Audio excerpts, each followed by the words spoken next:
your documentaries, I can't tell you how many people have asked me if I've seen it.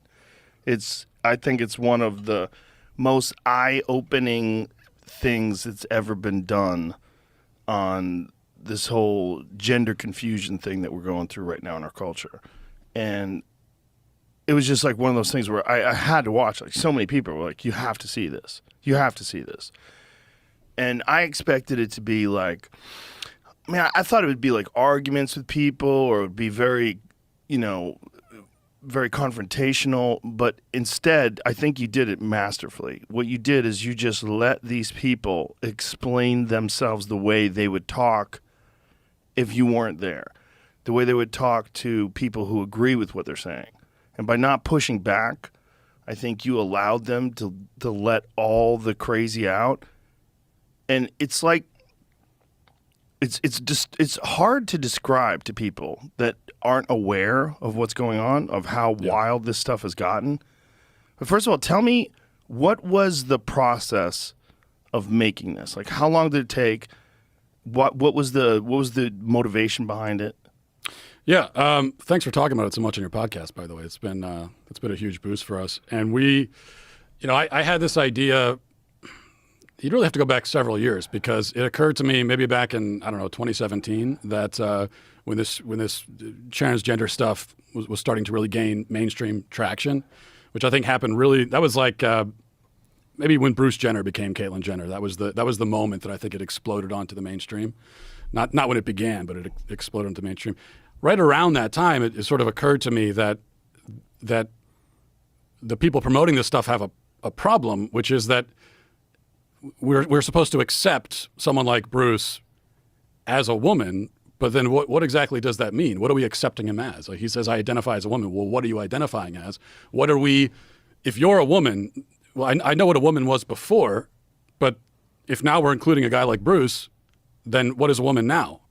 And so I started asking this question, which was really basic, just like, what is a woman? What are you trying to say about womanhood now?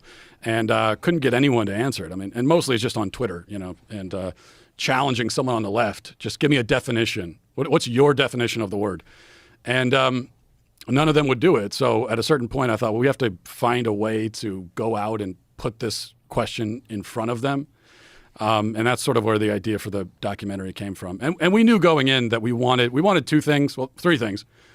One is we have the mission behind it, the message that we want to get across.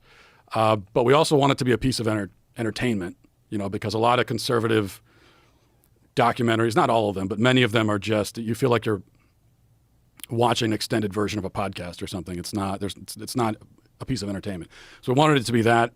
And then we also knew that the way this is going to work, if it works at all, is if I'm just asking questions. Because if it's me going on a tour around the country yelling at people, that would be satisfying for me emotionally, but it wouldn't prove anything other than what people already know, which is that two sides yell at each other. So we wanted to give sort of gender ideology a chance to hang itself by its own incoherences, which I think is what happened. I think you definitely accomplished that. And that it's so funny that question, what is a woman, is so difficult to answer. And then they'll say, well, someone who identifies as a woman. And you say, well, what does that mean, though? Right. And certainly. then they want to just stop talking. Like, Yeah. what was the politician that actually had you leave his office when you? Yeah, we had a couple that stormed out, but only one made it on camera, and that was Mark Takano, congressman in California, and he's one of the advocates. There's a reason we chose all these people. It wasn't just random. He's an advocate. He's not just a Democrat politician. He's an advocate for the Equality Act, which is this push by Democrats to kind of federalize all this stuff on a national level, so that all across the country, for example, men have the right to use a women's restroom, and opens up all the sports teams and all that, just settles it, takes it away from the states. And so he's an advocate of that, and he's a good guy to talk to. And he sat there for about 30 minutes, especially when I'm asking him the easy questions, and he would give his like filibustering answer. But then once I started asking real questions, that's when he got really uncomfortable. You could even see in the film, he keeps looking over my shoulder, and that's because his aide is standing right behind my back the entire time. And but she never I kept expecting her to cut it off and shut it down, but she never did.